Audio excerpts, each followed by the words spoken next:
Well, good evening, everybody. I'm Dan McCarthy. I'm Brian Basaga. We'd like to welcome you to yet another installment of the Functional Fighters podcast. This is our podcast about martial arts as it relates to self defense, practical applications, theory, history, and applicability in the modern world. And as always, we're trying to make everyone a better martial artist. Yeah, but tonight we're going to take a break from that. We're going to get a little bit silly. Okay, we're well, maybe not silly, but maybe more lighthearted. We're gonna take a little bit of a detour from our normal path, and we're gonna talk about martial arts movies. Brian and I have both been doing this stuff for a long time. Um, so martial arts is very much something that we think about on a regular basis. You can be sure that when an action movie comes out with a martial arts sequence or whatever, we want to go see it. So there's definitely a lot in the martial arts media that I'm into, and it can be a lot of fun when you're not on the mat to kick it with some popcorn and a soda and watch a martial arts flick. So we're going to talk about our each of our top five favorite martial arts movies tonight. And we do not know each other's lists ahead of time. So I'm No. sure we're both very excited to hear what the other one has to say. I feel like we need like dramatic music or something like that, but our production quality is just not quite there yet. Eventually, but not quite yet. So, do you want to flip a coin, or do you want to go first? Or I'll just let you start. sure, I propose though that we start. We're doing this sort of in a top five format. yeah, Starting with number five, five being the lowest, right? sounds perfect. Excellent. Sounds perfect. All right. Oh, okay. So, top five for me. Now, I mentioned this very early on in our podcast. And after the look you Well, gave me, I sat and I thought about it, and I'm like, well, how many actual good martial arts movies yeah. do you know that are better than that Let me one? pause you really quick though. You're gonna do five, and then I'm gonna Yeah. do five, and Oh, then let's go. you're Let's gonna go do. five, five, four, four, three, three, two, Yeah, two, one, that's one. right. Okay, that's good. Yeah, I'd rather do that. Yeah. All Yeah. right. So my number five, which I had said was like my favorite previously, and then you kind of made me check myself before I wrecked myself. Um, Five on my list is definitely it's a comic book movie, and it's got a level of comedy to it and there's some sci-fi elements to it, things like that. But there's some pretty fun martial arts sequences in the movie, and the stunt guys in the movie, hats got to go off to them for what they were able to pull off with weapons and acrobatics, considering they were wearing giant mutant turtle costumes.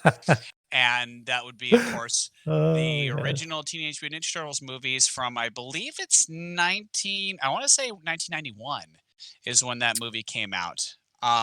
And there's three live action Ninja Turtle movies, not including the Michael Bay movies, which are CGI. So those are a different thing. These are actually guys in rubber Ninja Turtle costumes who had to perform weapons maneuvers and do backflips and back handsprings and stuff like that. And I want to talk about the initial one because if you haven't seen these movies, the first one is worth seeing. You can probably ignore the other two movies in the series very easily and not miss anything. But the first movie is very serious in the way that it's handled in comparison to the other two. In so much a way that you can tell that after they did the first movie, parenting groups definitely got a hold of the studios and went, "What did you do?" And so they lightened it up for the next couple of movies. The Ninja Turtles were absolutely destroying guys with their weapons, and you don't see anybody die, but you Yes. definitely could read between the lines that people are getting killed left and right by Leonardo and his katanas and stuff like that. So, Yeah, it's hard to pull a punch with a bladed weapon. So hmm yeah.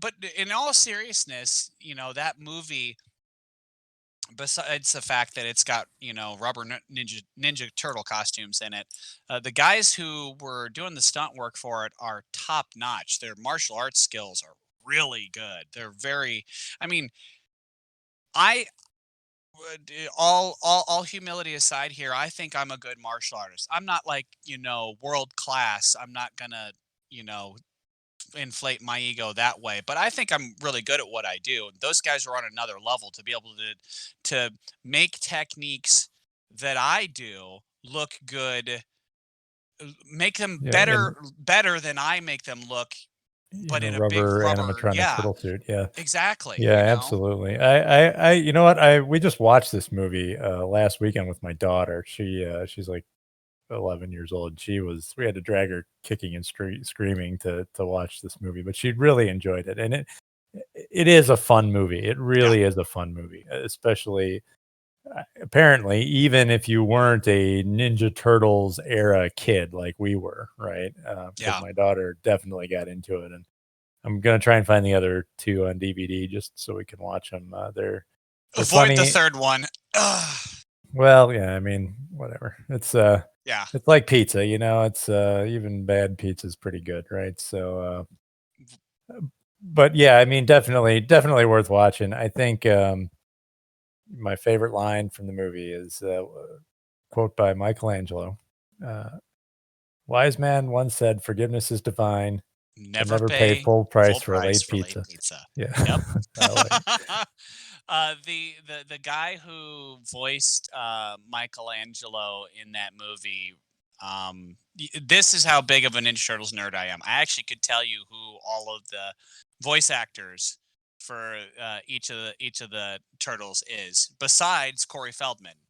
I mean, when we were young, of that group, the name was Corey Feldman. He was the one Mhm. who, oh, Corey Feldman's in the movie. Oh, okay, cool. But Robbie Rist, who is the guy who did Michelangelo, and in addition to voice acting, he does like stand up comedy and stuff like that. So he's actually like a pretty funny guy. So what's your number five? My number 5 is a movie called The Perfect Weapon, I was and hoping that was going to make the there's list. probably a number of people who've never heard of that movie before. This was from the 1990s as well. Ninja Turtles was 1990. If you give me a minute, well, I don't have it in front of me for Perfect Weapon, but it was around the same time. Hmm. It was in that era of, I think, there were a ton of martial arts movies in the late Free 80s martial art got through its movie.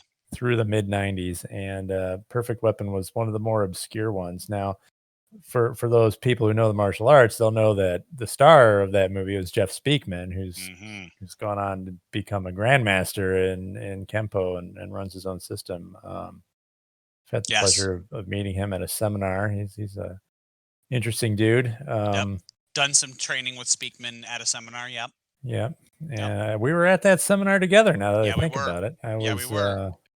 I was one day out from having back surgery when we were there, Yeah. but I was Yeah.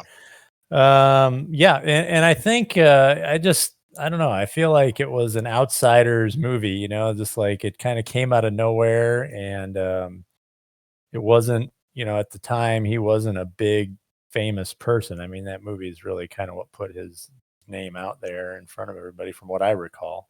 He wasn't even Uh, even famous in the martial arts circles. Not just right, as an actor, but he wasn't even right. like a well-known martial artist necessarily. And I think it was also neat because, from my perspective, because it was not, I mean, so his system is Kempo, which is a traditional, punching, kicking, fighting system based on, uh, you know, Japanese martial arts principles. But the movie featured a lot of the stick fighting and other, improvised weapon type stuff, which will become a theme for me, as you'll see.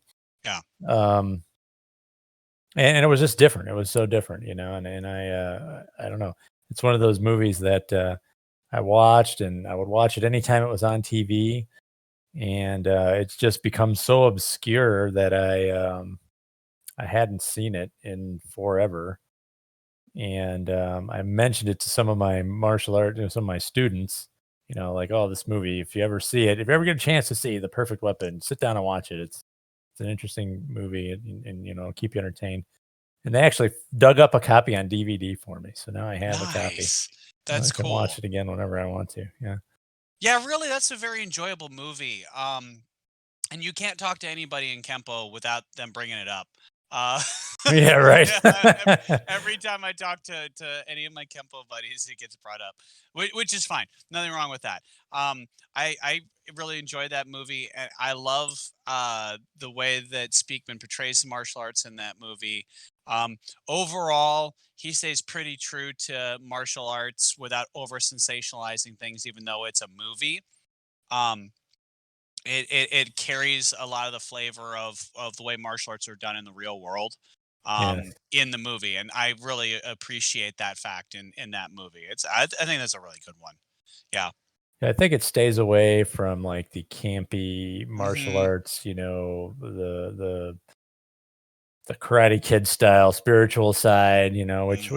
Ninja Turtles gets into a little bit in sort of a comic book type of way, but, Yeah. this is more, like you said, that gritty martial arts, and actually, there's another movie that's kind of on my I'll put it on my honorable mention list here, um, that relates to that, and hopefully I won't, if this ruins one that's on your list, I'll stop doing honorable mentions, but it's a movie called Atomic Blonde. Oh, I have never seen it, so you're good. Okay, yeah, so, that's a recent movie, and, Charlize Theron, I think, plays this, like, Yeah. CIA agent type of person, and Yeah. I I would say watch the movie, it's a good action movie, Okay. but the fighting is really gritty, like, it's really real looking, and, I mean, it's always sensationalized to look good on the screen, but Yeah.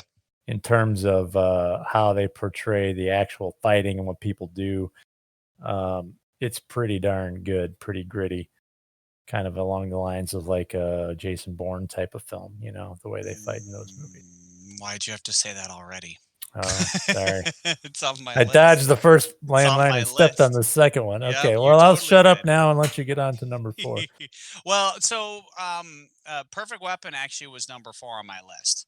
Um, Oh, we it, got it that one together. yeah, I thought real hard about this, and I in some of my choices I made based on just their fun, and then other ones were, boy, I really like the martial arts in this movie. So I'm going to throw something in the same vein that wasn't on my list, but kind of fulfills that exact same spot. And I'd kind of hemmed and hawed between these two, and it's Hard to Kill, which is Okay, Steven okay. Seagal. Yeah, very good. And so there's a lot going on in there that very much. That was the first Steven Seagal movie I saw. That was my first introduction to Seagal. Um, and that was before I had any experience with like grappling. I was at that point in time I'd really learned taekwondo. I'd started to dabble into kung fu, and there is a grappling component to kung fu, but I wasn't really experiencing that yet.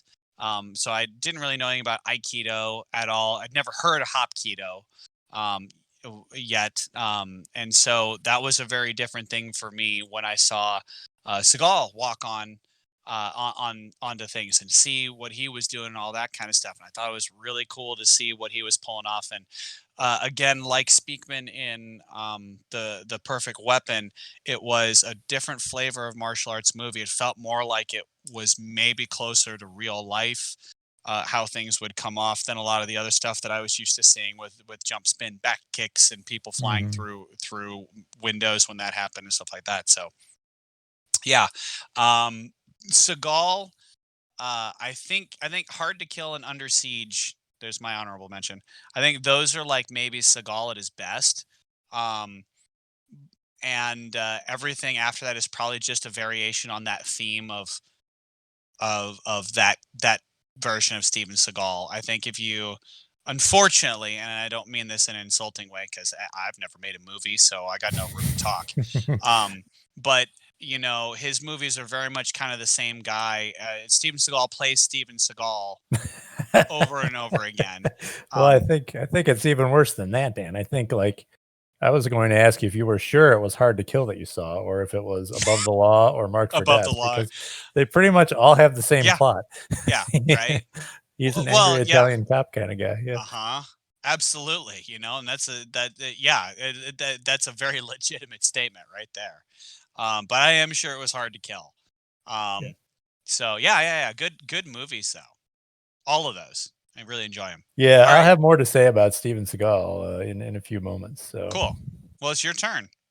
so I'm on number 4 on my list, and this one I had I definitely put a lot of thought into this because I would say overall it is one of my I don't know, it's easily maybe one of my top 5 favorite movies of all time, any category. Um, and I debated whether even to call it a martial arts movie or not, but ultimately I ended up doing just that, and it is The Matrix. Sure. Yeah. Great flick. Yeah. So Again, comic book martial arts. yeah, Yeah. exactly. And Yeah. martial arts isn't the focus of the movie the way, Teenage Mutant Ninja Turtles is, or, I would even say Hard to Kill and Above the Law, those movies, Perfect Weapon. The martial arts really was a feature of those movies, right? Yeah. Yeah. I would Yeah. say The Matrix, it was not. But the thing that I thought was so cool about it is the stylized nature, the way they did the fighting. It really captured the way that you think about the martial arts, in your head. You know Mm-hmm. what I mean? Which is exactly where they were doing it, right? I mean, they were Mm-hmm. literally in their own minds when they were doing that, and I thought it was just really cool, along the lines of, a lot of the Asian, market, martial arts films like Yeah. Like Crouching Tiger. Crouching Tiger, Hidden Yeah. Dragon, right? Mm-hmm. Like, you see the guys doing these, they jump through the air 30 feet, and they do Yeah. all these different and in my martial arts training, like, there was a time when I looked at that kind of stuff and thought, "Oh, that's just stupid fantasy stuff," right? But as you as I worked through martial arts and learned more and even just started to understand more about the power of visualization in any athletic activity, right? Whether it's martial arts or basketball or whatever, right? Going through in your mind, like, all right, I'm gonna burst through this so hard that I'm gonna lay into this punch so hard my fist is gonna go all the way through their body and come out the other side, right? That happened Mm-hmm. in UHF. Mahatma Gandhi decided to start taking people out. That did not make my list, but it is a good No. movie. Yeah. But anyway, you start to realize that, like, that is portrayed in certain forms of art. The martial arts are portrayed that way because it's part of that visualization experience that you're going through in your mind. Like, how should this technique look if I were a Mm-hmm. superhuman? And they can actually put that on the screen.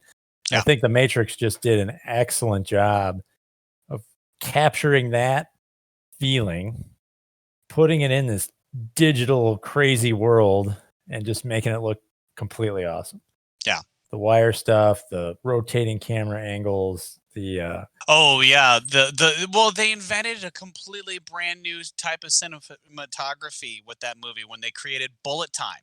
bullet You time. know, Yeah, that right. was that was a revolutionary, brand new mechanic for cinematography that was created for that movie. That now you just, it's just like, Right. rotoscoping was something that was not that well seen before Star Wars, and now it's everywhere.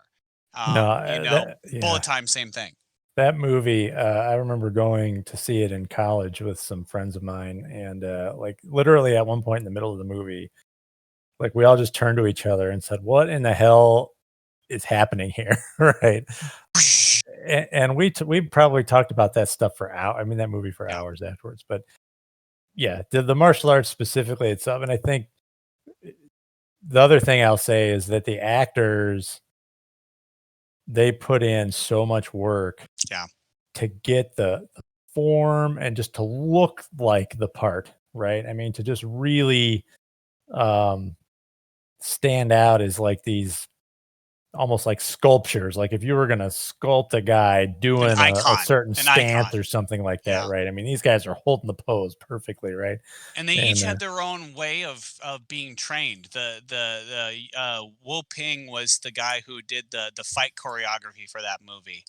Um, and he made sure that all the actors had their own quote unquote style yeah, that went along with each character, even though essentially they all learned martial arts in their minds, and they all basically were able to learn every martial art just because it was codified into their brain. They still Right. all moved in their own unique way that he chose based on the actor and the way that the actor was built, their physicality and their movements. He tailored it to them. Yeah, it was just great on every level because that's how it works. Like, we teach classes of, student after student, and we're teaching the same thing in the same Mhm. class to the same Mhm. people, and none of them do it It exactly the doesn't same, right? exactly, right. Yeah. Yep. Very cool. So where are we at? We're at 3? Number 3. 3? 3 on my list it is definitely an old favorite. And it may surprise you it's only number 3, but it's Karate Kid. Okay, The Karate original Kid. Karate Kid. I would've guessed you put it higher, yeah. The competition's hard. Yeah. The competition's very hard, and the original Karate Kid is a soft spot in many martial arts hearts. I'm one of those kids who grew up with that movie and became a martial artist after the movie was out. And my name's Daniel, so there's a whole round of jokes there. But it's been a staple in my life my entire martial arts career. And I very much look at things, and I want to make sure I'm not a John Kreese. I'm more of a Mr. Miyagi. And when I was younger, I thought of myself as a Daniel LaRusso in some ways. And as I get older and older, I'm trying to be a Miyagi. I want to be a Miyagi. I want to be able to inspire others, and I want to be able to mentor others. And I want to be that old guy that after I'm gone, they still remember the lesson and they think back. That's one of the things I love most about the new series Cobra Kai is I love how much Daniel is eh, coming back to everything with Miyagi. And I legitimately had a moment of tears um watching season 3 of Cobra Kai. I'm not going to spoil, uh, but there was a moment where Daniel's reliving a moment specific, another Miyagi moment, and I was emotionally moved to the point of tears because I could really feel it. His position, I could, and when I was a kid, of course, my favorite part of the movie was the tournament and watching Daniel go Mhm. from being the kid who gets the crap beat out of him to one after another. He takes on and faces all of his bullies and he wins. And they even try to cheat. They even try to cheat, and they can't win by cheating. And he is able to win in an honorable way against guys who are cheaters. And I loved that. And now my favorite scene in the movie is much much earlier, and I may have talked about it previously on the podcast, but my favorite sequence now is actually the anniversary scene with Miyagi, when Miyagi's getting drunk on sake and he's having his wedding anniversary by himself. So he's mourning his loss of his wife and his son. And it's that moment when Miyagi passes out and Daniel realizes then exactly who he is to Miyagi, which is he's essentially Miyagi's adopted son. The Miyagi has never said it to him. He's never expressed it other than in the way he spends his time with Daniel. But Daniel's basically his adopted son, is how Miyagi looks at it. And that there's that I get emotional thinking about it. There's a moment where Daniel, you can see. I gotta hand it to Ralph Macchio. I think he played this really well as a young actor. He visually, you see him recognize that, and it completely changes his attitude on things at that moment. And you see him start to take what Miyagi's giving him much more seriously than just, hey, I'm gonna learn how to kick some butt and protect myself. And it becomes way more important to him than just that. And you see him put his teacher to bed, treat him with dignity and respect, and in a way that Miyagi doesn't even know. Miyagi's He's unconscious. yeah, Yeah, drunk. yeah. And give him a bow. And then the next scene is Daniel by himself training, all alone. I'm like, wow, that does Yeah. it for me. No, I agree. We've talked about that movie several times in this podcast, Yeah. and it is a very good movie. For me, I feel like I watched that movie for different reasons than I watched the rest of the movies on my list, right? Yeah. Like, I don't know. I would almost consider it, um, not an action movie, not a It's a comedy drama. movie, just more of a more of like one of those feel good type of movies. Like if it would Yeah. be on It's a Lifetime drama. Network or something like that, right? Yeah. Yeah. Yeah, but it's definitely a classic, and you can't ignore it. I left it off my list because of that, because I feel like it's just like when I think martial arts movie, my brain does not go to Karate Kid. Like it's Sure. it's over here in its own category by itself for me. So Sure. That's okay. yeah.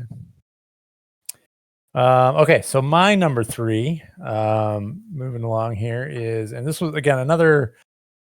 There's a grouping of films I considered for this one, all starring the same actor for the most part, so it's hard to choose. But ultimately, I chose First Strike, which is a Jackie Chan movie. Love him. Um, Love him. yes, I think Jackie Chan. There's a generation of martial artists right now who don't know who he is, and that's really sad.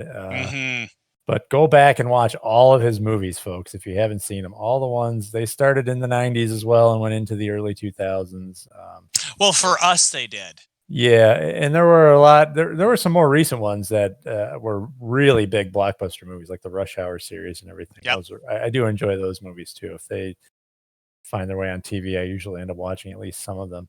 But I think First Strike was cool for me because he just so famous for the crazy stunts that he did. I mean, Yep. just absolutely crazy stuff, and they were Mind-boggling the real. stuff that he did. Yeah, like in America, they don't let movie stars do those kind of things because the likelihood that they die is too high. Yep. Right? It's like that Yep. kind of crazy stuff.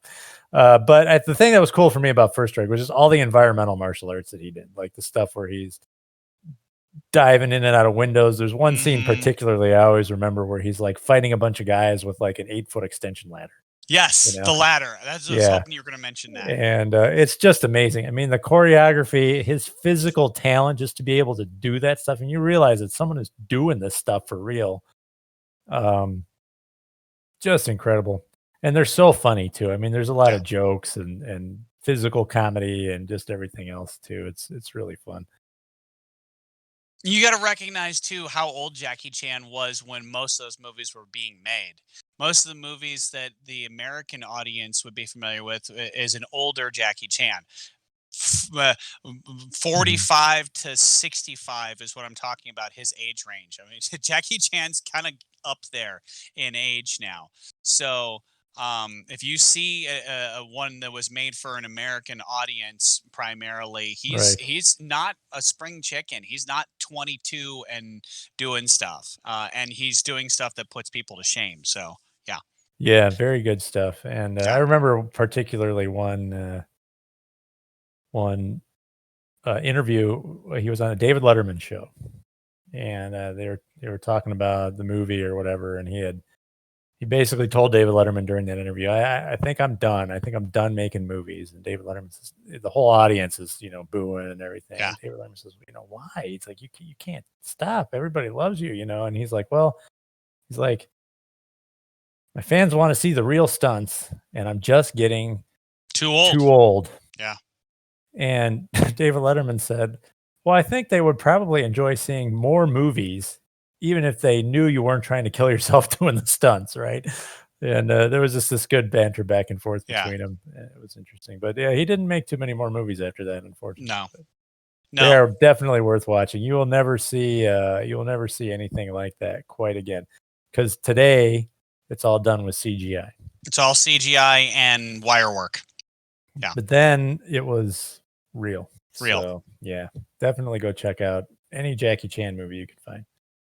So, number two on my list, you already kind of hinted at, and it's very hard to actually nail down one from this series, which is the Jason Bourne series. Mm, And I adore this series of movie um, because it fits in that action genre of James Bond, but feels more like what James Bond probably was really supposed to be, as opposed to the goofy gadgets and all that kind of stuff. If Right. James Bond Yes. was a real person, he'd be a lot more like He'd Jason he'd be a Bourne. lot more like Jason Bourne. I agree Yeah. completely with that statement. Yeah. Yeah, and so I'm a huge fan of that entire series. But if I had to pick one, it would be actually be the Bourne Identity, the Mhm. original one, which is probably the most realistic of the franchise because they started to get bigger. They had to one up themselves therein and after. And um, Matt Damon learned Filipino Kali to do that series. And Kali's one of those names for the Philippine martial arts. It's very hard to nail down what the martial arts of the Philippines are because there's a lot of different names that are kicked around for the same things or similar things. You know, Kali Arnis, Eskrima, and stuff like that. And so Matt Damon, if you ask him, he learned Kali Yep. is what he will tell you. But there's a lot of really cool things in there, such as improvised weaponry, which is something we try to teach in the martial arts. You can definitely tell there's stick work in there when he does the rolled up magazine as an improvised stick, which is really cool.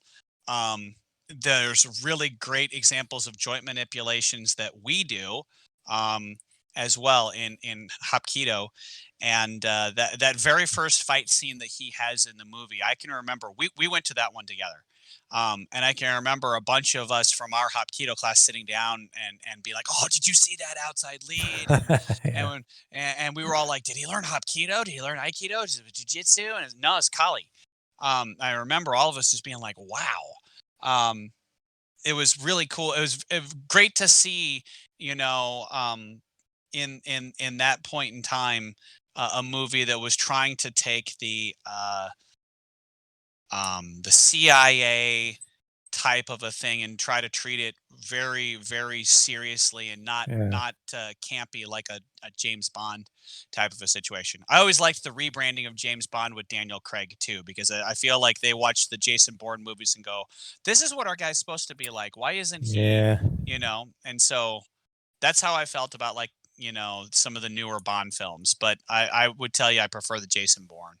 A little grittier. Yeah, Jason Bourne, that series of movies, it started out very strong, kinda got, Yeah. as with anything else, eventually it weakens up a little bit. But yeah, Yep. I remember, that scene where he's fighting the guy in the office with, like, the book and the pen. Yeah. Yep. Very, very good stuff. Yeah, Mhm. I really thought that was very good. That type of fighting is the same stuff I was mentioning in Atomic Blonde. I think you could clearly see the influence that the Jason Bourne series had on how they did the fight choreography for that movie. Got it. Um, so yeah, definitely check it out. Um, So what's your number 2? my number 2 is also a Steven Seagal film. Mm.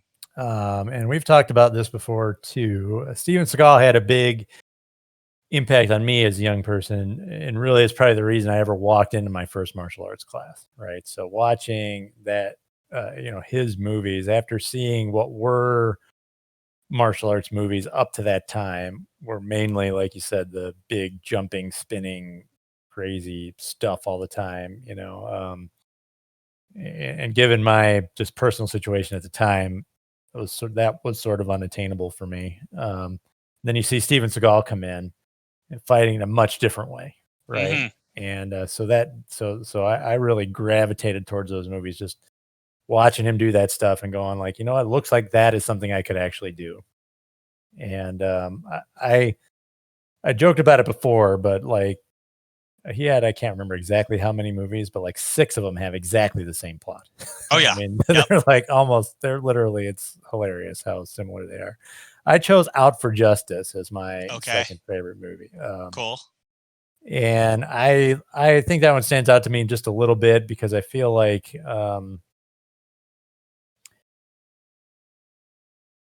they had evolved his movie making a bit to that point, to really let the martial arts stand out even more, I think, Mhm. and fit it in different ways. Some of the scenes in there, I can remember, like, probably my favorite sequence in there is the scene where he goes into the bar and is like beating up all these, mobster type guys with just stuff he finds laying around, right? Pool cues and Mhm. the at one point he like wraps up a pool ball in a sock or a And it's handkerchief or a soccer. napkin Yeah. or something like that and starts like going to town on guys with that. Yep. It's I just thought, man, that's so cool. Like it's Yeah. something you didn't see a lot of in martial arts movies at the time. No. Uh, And just watching this guy who at the time was probably my favorite martial arts movie star go through and do all that was really awesome. that's cool, man. Yeah. Under Siege, I debated on that one a lot too. You mentioned that one Casey before. Ryback. I really like that movie. I Yeah. just I have it on DVD. I watch it occasionally when I feel like. And Hard to Kill was my runner up, which Yeah. you put on your list as number 4, alternate number 4, because I Yeah. ruined your other number 4. um, also a very good movie. But yeah, Out for Justice ultimately won the day out for me. Yeah. Well, I'm really excited to see what number one is because there's some I want to make a note of there's some names that have been not dropped, such as Bruce Lee. And he Ah, didn't he yeah, didn't he didn't make my list. Honestly, truthfully, didn't make my list. As much as I love like Enter the Dragon and Fists of Fury, also known as the Big Boss and stuff like that. Yeah, they're okay to watch every once in a while, but I can think of so many. I mean, you have to give credit where credit is due. Bruce pioneered this for other people. He blazed a yes, trail for other people, but there's a lot of people who have done it better since, and so yeah, yeah. they You're just right. don't make my list. I think Um, I had Game of Death as an that's a honorable good one. mention on my That's a list. good one. Yeah, That sequence at the end where he's yeah. like fighting his way up, and each Hmm. tier is It's getting based worse and worse. Yeah. based on his kind of view of which martial arts are quote unquote more worthy than other ones. You know, the video game Kung Fu, the old 80s video game, is Mhm. based on Game of Death. Did you I know that? I did know that. Yes. Yeah. Yeah. Really cool. So I thought that was good, but again, I think it's different. Like like you said, none of these other movies would have happened if Bruce Lee wasn't there to No. make martial arts movies a thing. So for sure, we walk in the ground that others laid before us. Right. But yeah, I don't feel like when I think like I need a dose of Bruce Lee, I don't think I want to go watch one of his movies. I think I want to go watch one of these. Now they're on YouTube, or you can find them Yeah. other One of places the where real videos of where him. he's doing Yeah. actual demonstrations at Hmm. martial arts tournaments or Yeah. something I like find that. that way more interesting to watch of Bruce. We haven't talked about Van Damme either. He didn't make my Okay, list. hold that Van thought. Dam yeah, oh, okay. Van Damme, I know where you're gonna go then. I know what you're gonna pick, and I'll just shut my mouth, but I can guess your number 1. It has to be one of 2 movies, and I'm really leaning heavily towards 1. Okay. Um, but that having been said, the movie that makes my number 1, truthfully, is gonna be an unknown because it's an independent, small budget film, um, and it is, called Assassin's Fist. Okay, and it Okay. what it actually is a small group got together and they made an effort on a small budget to make an extremely well put together movie based on Street Fighter, the video game series. And they did a better job than any of the well, I think there's been like 2 big budget Street Fighter movies now. And they knocked it out of the park because as opposed to going, we got to get all of these characters and do all of them, they went, no, the story of Street Fighter is about Ken and Ryu. And so that's Yes. what they did is they went, we're going to do a story about Ken and Ryu. And so the production is only about Ken and Ryu and their teacher and their teacher's teacher and also their teacher's brother, who, if you're not very familiar with the legacy of Street Fighter as it is, um, the I'll give this real quick. The basic premise is you get to see from the video game series. It would be in the period of time before the first Street Fighter game. It would be like a prequel to that, and it would be when they're doing their training with their teacher, whose name is Golken. Is his name, and Golken has a brother whose name is Goki, and they were training partners together. And Goki is a regular occurring character in Street Fighter, who in America we know as Akuma, which Akuma is the Japanese word for demon. In Japanese, they call him Goki. Um, but he's an adversarial character in the series. And what you get to see is you get to see a mythical story about a mythical martial art called Ansatsuken, by the way, is the name of their martial art. Ansatsuken is Assassin's Fist. Um, and you get to watch Ken and Ryu train with their teacher, and there's a whole lot of flashbacks to their teacher's training and what he went through in his own training with his brother as his partner with their teacher, and the fallout that they had with each other, and what it resulted in, and how ultimately that plays into the journey that Ken and Ryu are on. But it's treated very serious. They work really hard at making the martial arts look very good. It looks exactly like it does in the video game without looking campy, without looking silly. Hmm. It's very well. It would be as if you took karate fighters and you train them to such a level that they really could make blasts of ki Right. happen. It doesn't look cheesy. It's taken very seriously, and it's a beautiful cinematography. In fact, the guy who wrote the music for it, Patrick Gill, I asked him for permission to use his music tracks uh, in some of my videos. He gave me permission, so on some of my martial arts videos, you can hear some of the tracks from the movie, because I don't take any money for those videos, but he let me use them as a soundtrack. So, for those of us who've never heard of this movie before, where would we go to find it? I bought it off of Amazon. Okay. I did. I bought it off of Amazon, although I have actually seen it in Walmart. I've seen it. I've Walmart in the DVD aisle, but I ordered it off of Amazon. And it's a really well done production, high quality cinematography, high quality costuming, good writing, good music. The actors are very well cast. You take a look at the actors, you go, "Oh my God, that is Ken and Ryu. They look Nice. exactly like they should." You know, so yeah. What about Interesting. Yeah, that was a black horse candidate. We yeah, never dark horse candidate. We never would not have seen that one coming. yeah, So my number one is a Van Damme movie, although Van Damme is not my favorite martial arts star. This ultimately is my favorite martial arts movie, and it is Bloodsport. Bloodsport. Knew Yeah. it. Okay. Knew it. Yeah. What was your other candidate? It was either going to be Bloodsport or the first Kickboxer. Okay, yeah, good, Yeah. good.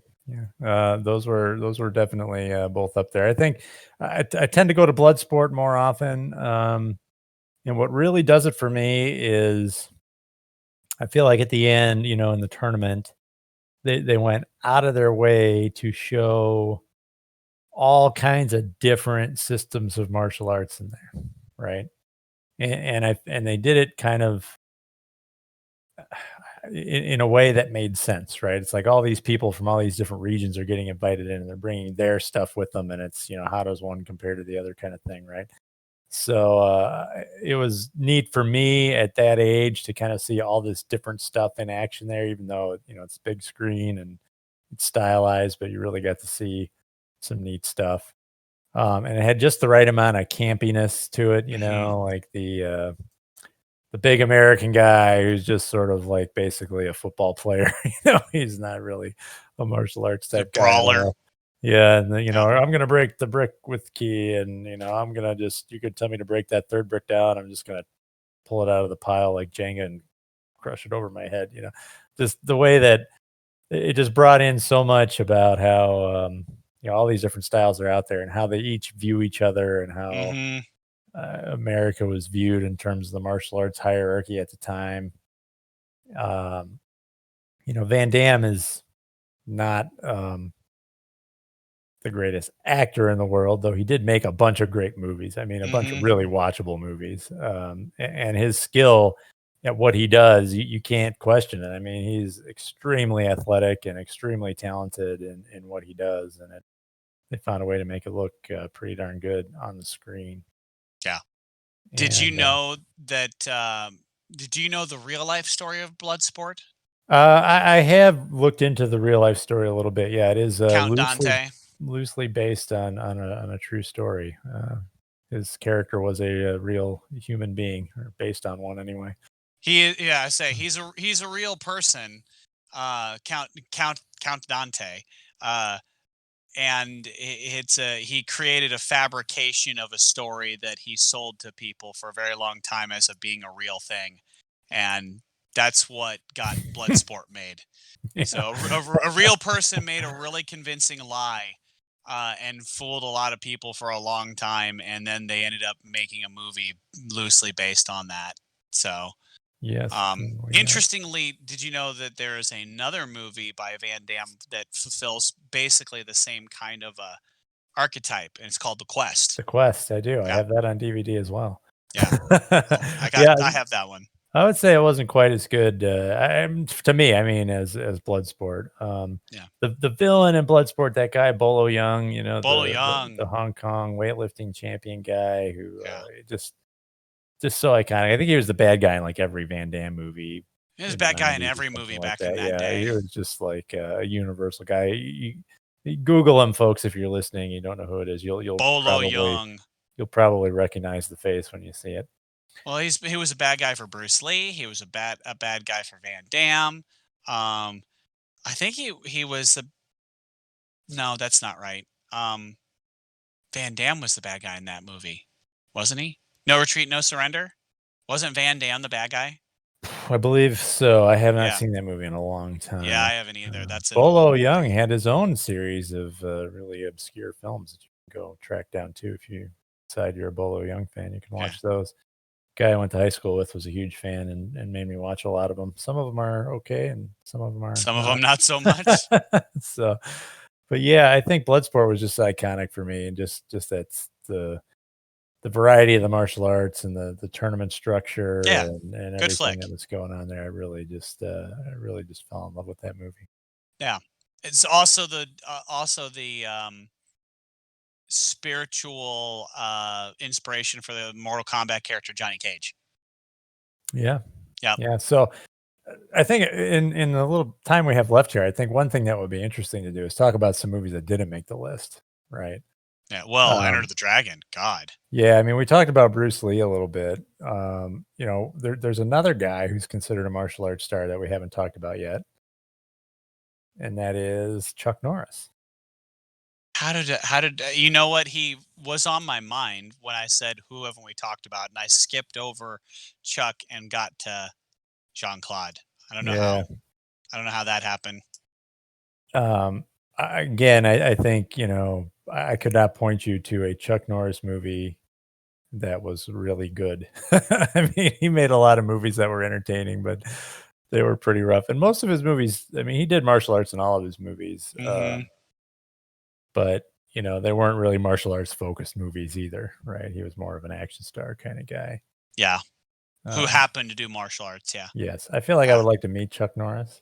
I feel like he's probably is kind of the cool guy that he gets the rep for being on the internet. And Yeah, everything I hear about Chuck, he's very actually truthfully down to earth and a genuinely nice person from I mean, I haven't met him, but I've met several people who have met him. We both know Bill Wallace. Mhm. Wallace is a friend of Chuck's.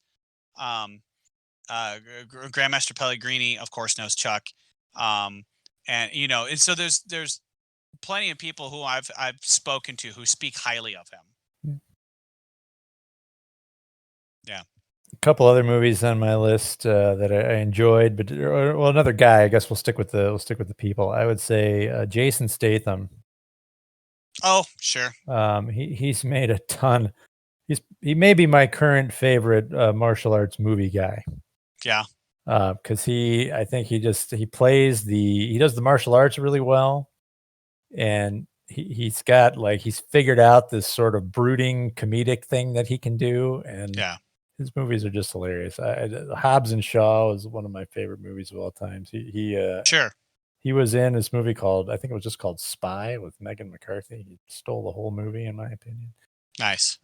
Yeah, very good guy. But again, I couldn't think of modern action movies. Just aren't. They don't make them. They don't make martial arts movies really anymore. They are not. know? They're not. They're nothing like what we grew up on, because you had like the Schwarzenegger genre of action movies, and then you had the martial arts genre of action movies, and now everybody does action and martial arts all together. So Yeah. yeah. John Wick is in that same. I thought I spent a lot of time thinking about the John Wick movies because he does considerable amount of martial arts in those movies. But it's hard to think about that without thinking about all of the ballistic violence Yep. that occurs. Yep. Well, Although, Keanu's really fallen in love with the martial arts, which is really cool. I think a couple of actors who weren't martial artists who became them because of their roles. Keanu yeah, Reeves, Robert Downey Jr. Very cool. yeah, Robert Downey Jr. He's a cool guy too, I think. Yeah. Jet Li was another guy I had on my mind. Yeah. But he did star in some martial arts movies. Ip Man was a good movie, I thought. Is that a Jet Li movie? I thought that was a Donnie Young movie. No, I don't think so. I think that was Jet Li. Yeah. Okay. Or maybe I've got the wrong movie in my brain here. I'll look it up and confirm. I could be wrong. Yeah. Jet Li, or at least I first got introduced to him in the Lethal Weapon series in the 90s. And he kind of jumped in and had a series of martial arts based action movies in the early 2000s. Yeah. Just never really kind of took off the way that like Jackie Chan did at the time, but he was pretty good. Yeah. Well, hey guys, that was I think a really fun ride. I enjoyed kind of seeing the contrast between what Brian had to say and what I had to say. There's some things we both have in common, what we look for, but also some differences. And I think that both lists had a lot of fun variety to them. So go binge watch a couple of those on a weekend and enjoy yourself. Absolutely. I think next time we need to lighten the mood. We should talk about martial arts TV shows. Next time? It'll be a little bit harder. Next time we need to lighten the mood. Oh, next time we need to. Oh, okay. Yeah. Okay. Yeah, sure. I could think of a few. Yeah. There aren't many. It'll be harder. No. I'll just leave this for when the topic finally comes up. There really are only two answers for good martial arts TV series, and maybe three, arguably. But we'll cover that in a future episode. We will see. I've already made up my mind. I know the Okay. answer. You'll probably be wrong, but maybe you won't be. Who knows? So yeah, good times. Folks, thanks for listening. Thanks for watching. We really need your help with like, subscribe, share. We're just trying to get our name out there, right? We're a dozen or so episodes into this podcast. Not many people know about us. We're still in our infancy, but you can help us change that. We're finding our voice. We feel like we're doing a little better each time. We just need your help now to start getting out there, right? So we can get more people to listen, more people to give us ideas for shows, more interaction. That's ultimately where we want to take this and kind of make it a bigger thing and be more interactive. So just help us get our names out there by like, subscribe, and share. Next week, Dan, what are we talking about? Oh boy. I forgot what our topic was. I know we talked about it at the very beginning, but I forgot. Physical conditioning and self-defense. Oh yeah, right. How does your physical condition, how does that relate to your ability to defend yourself? Do you have to be in shape to practice self-defense? And we'll kind of talk about that. That's right. All right. Sounds good. Thanks again, everybody. We're going to sign off, and you all have a good night. Take care.